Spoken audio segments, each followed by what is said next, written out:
കളമശ്ശേരിയിൽ judicial city വരുന്നു എന്നുള്ള പ്രഖ്യാപനം വന്നിട്ട് ഏതാനും ദിവസങ്ങളായുള്ളൂ.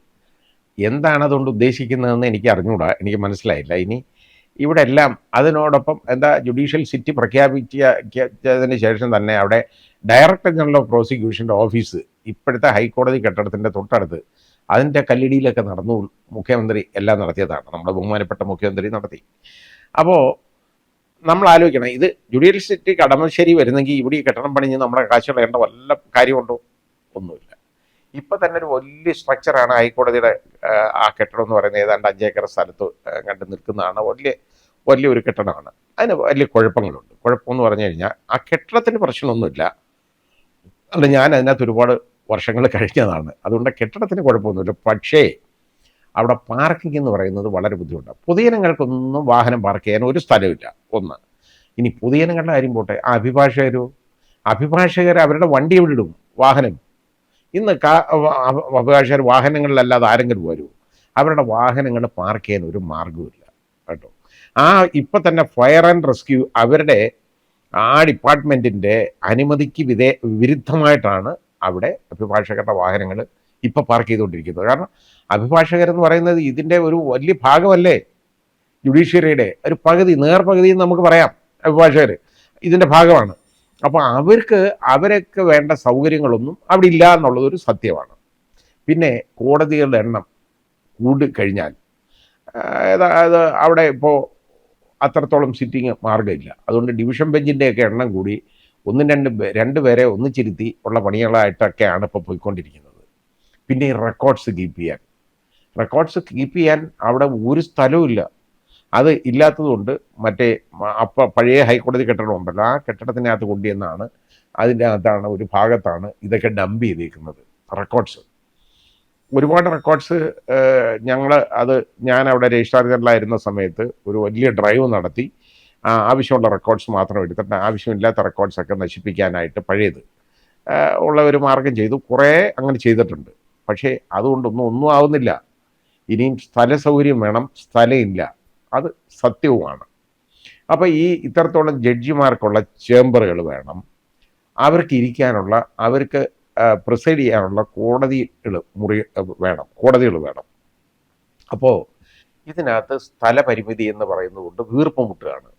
ഇനിയും ഇവിടുത്തെ ഹൈക്കോടതിയിലെ ജഡ്ജിമാരുടെ എണ്ണം കൂടുന്നതല്ലാതെ ഒരിക്കലും കുറയത്തില്ല കേട്ടോ. ഇപ്പം 38 ആണെന്നുണ്ടെങ്കിൽ ഇനി അത് കൂടും, ഒരു 60 പേരെങ്കിലും ഒക്കെ ആവും. ഇല്ലാതെ ഇവിടുത്തെ ഈ സിസ്റ്റം മുമ്പോട്ട് കൊണ്ടുപോകാൻ പറ്റത്തില്ല. പിന്നെ ഇത് മാത്രമല്ല, ഇവിടെ സിറ്റിംഗ് നടത്തേണ്ട ഏജൻസികൾ പലതുണ്ട്. ഇപ്പോൾ നമ്മുടെ അതായത് സിറ്റിംഗ് കൊടുത്തേക്കേണ്ട ചില സ്ഥാപനങ്ങൾ ഉണ്ട് കേട്ടോ. CAT, അതായത് കാറ്റ്, അതേപോലെ തന്നെ കേരള അഡ്മിനിസ്ട്രേറ്റീവ് ട്രൈബ്യൂണൽ, അവരുടെയൊക്കെ സിറ്റിംഗ് നടത്താനൊക്കെ അവർ വാടക കെട്ടിടത്തിലും ഒക്കെ പല സ്ഥലങ്ങളിലൊക്കെയാണ് പോയിക്കൊണ്ടിരിക്കുന്നത്. അതിലൊക്കെ കൂടുതലും അപ്പിയർ ചെയ്യുന്നത് ഈ ഹൈക്കോടതി അഭിഭാഷകർ തന്നെയാണ്. അപ്പോൾ അവർക്ക് ഇതിന് വേറെ ഒന്നും അക്കോമഡേറ്റ് ചെയ്യാനുള്ള സ്ഥലമില്ല. ഇതിനെല്ലാം കൂടെയൊക്കെ ഉദ്ദേശിച്ചാണ് ഈ ജുഡീഷ്യൽ സിറ്റി എന്നുണ്ടെങ്കിൽ അത് നല്ലതാണ്. എനിക്കതിനെക്കുറിച്ച് എനിക്കറിയില്ല, എന്തൊക്കെയാണ് അവിടെ ചെയ്യാൻ പോകുന്നത് എനിക്കറിയില്ല.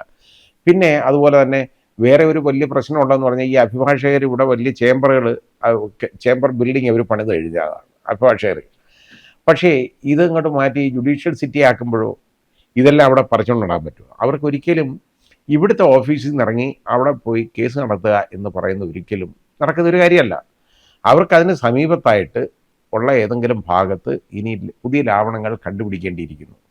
എന്ന് നടപ്പിൽ വരുമെന്നൊന്നും എനിക്കറിഞ്ഞൂടാ. ഇത് നടപ്പിൽ വരുമെന്ന് തന്നെ എനിക്ക് വലിയ വിശ്വാസമൊന്നുമില്ല.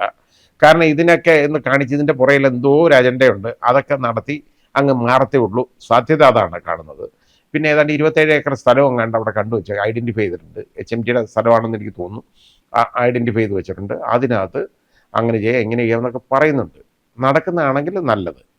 പിന്നെ ഇതുപോലെ നഗരഹൃദയത്തിൽ തന്നെ ഇങ്ങനെ കോടതി കിടക്കണമെന്ന് നിർബന്ധമൊന്നുമില്ല, അത് ശരിയല്ല. പിന്നെ ഇതിനിടയിൽ വലിയ പ്രശ്നങ്ങൾ ഉണ്ടായിരിക്കുന്നത് ഇത് അഭിഭാഷക സമൂഹത്തിനോട് ആലോചിക്കാതെയാണ് ഈ പരിപാടി ഒക്കെ നടക്കുന്നത് എന്നൊക്കെ പറഞ്ഞു കേൾക്കുന്നു. അതിൻ്റെ പരാതിയുണ്ട്. അങ്ങനെ ഈ മീഡിയയിലൊക്കെ അങ്ങനെ കാണുന്നുണ്ട്. പക്ഷേ അഭിഭാഷകരോട് ആലോചിച്ച എല്ലാ കാര്യങ്ങളും ഒന്നും ചെയ്യാൻ പറ്റത്തില്ല. എന്നാലും അവരെ മുഖവിലേക്ക് എടുക്കണം, അവരുടെ അഭിപ്രായങ്ങൾ. അതാ വേണ്ടത്. പിന്നെ ഇവിടുന്ന് ഇത് മാറ്റാതിരിക്കുക എന്ന് പറയുന്നത് ഇവിടെ ഇതിന് വികസന പ്രവർത്തനങ്ങൾക്ക് ബുദ്ധിമുട്ടാണ്. അല്ലെങ്കിൽ ഇത് കുറേ ഭാഗമായിട്ട് ഇവിടെ നിലനിർത്തണം.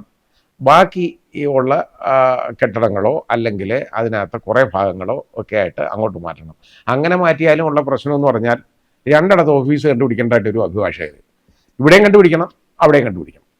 ആ ബുദ്ധിമുട്ടുകൾ എങ്ങനെയായാലും ഉണ്ടാകും, ആളുകൾക്കുണ്ടാവും, പ്രത്യേകിച്ച് അഭിഭാഷകർക്കുണ്ടാവും. പക്ഷേ ഇപ്പോഴത്തെ നിലയ്ക്ക് ഇവിടെ നിന്ന് അത് മാറ്റിയില്ലെങ്കിലുള്ള പ്രശ്നം, ഇവിടെ അഭിഭാഷകർക്ക് വന്നു പോകാൻ ബുദ്ധിമുട്ടുണ്ട്, അവരെ സഞ്ചാര സ്വാതന്ത്ര്യത്തിന് പ്രശ്നമുണ്ട്. പൊതുജനങ്ങൾക്ക് ലിറ്റിഗൻസ് ഇല്ലേ, ലിറ്റിഗൻസ് ഇല്ലെങ്കിൽ കേസൊന്നും ഇല്ലല്ലോ. ആ ലിറ്റിഗൻസിന് ഒരു മനുഷ്യർക്കും ഈ കോമ്പൗണ്ടിനകത്ത് അവരുടെ വണ്ടിയും കൊണ്ട് കയറാൻ പറ്റത്തില്ല. എന്ത് ചെയ്യാൻ പറ്റും? അവർ മനുഷ്യരല്ലേ, അവർക്ക് വണ്ടി പാർക്ക് ചെയ്യണ്ടേ? വൃദ്ധജനങ്ങളുണ്ട്, ബുദ്ധിമുട്ടുന്ന ആളുകളുണ്ട്, അവർ അംഗപരിമിതിയുള്ള ആളുകളുണ്ട്. അങ്ങനെയൊക്കെയുള്ള ആളുകൾക്ക് ഈ വാഹനം അകത്ത് കൊണ്ട് കയറാൻ പറ്റുന്നില്ലെങ്കിൽ എന്ന് ആലോചിച്ച് നോക്കിക്കോളൂ ബുദ്ധിമുട്ട്. ആ രീതിയിലുള്ള ബുദ്ധിമുട്ടുകൾ ഒരുപാടുണ്ട്. അതിനൊരു പരിഹാരമാവും വളരെ സ്ഥലം കൂടുതലുള്ള ഒരു സംവിധാനം ഉണ്ടായാൽ അതിനൊക്കെ ഒരു പരിഹാരമാവും.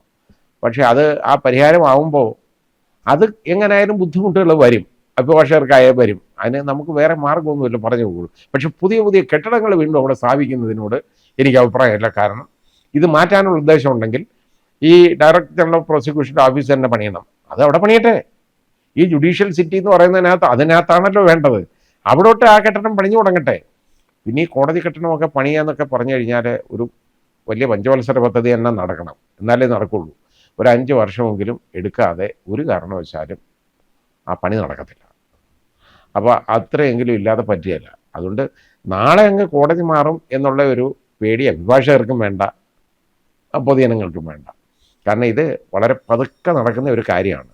ആ പതുക്കെ നടക്കാനായിട്ടൊക്കെ ഇതിനൊക്കെ പണച്ചെലവ്, വലിയ പണച്ചെലവുള്ളതാണ്. അത് ഇവിടെ അഷ്ടിക്ക് വകയില്ലാത്ത ഈ സർക്കാർ എന്ത് കാണിക്കാനാണ്? ഇത് ജനങ്ങളുടെ കണ്ണിൽ പൊടിയിടാനുള്ള ഏതോ ഒരു മാർഗമാണ് ചെയ്തുകൊണ്ടിരിക്കുന്നത്. അതുകൊണ്ടാണ് ഞാൻ പറയുന്നത്, ഇത് മാറും, ഇതങ്ങോട്ട് മാറ്റാൻ പറ്റും എന്നുള്ള ഒരു വിശ്വാസമൊന്നും എനിക്കില്ല, ഒരിക്കലും ഇല്ല. അത് നടക്കുന്നെങ്കിൽ നടക്കട്ടെ, നല്ലതാണെങ്കിൽ.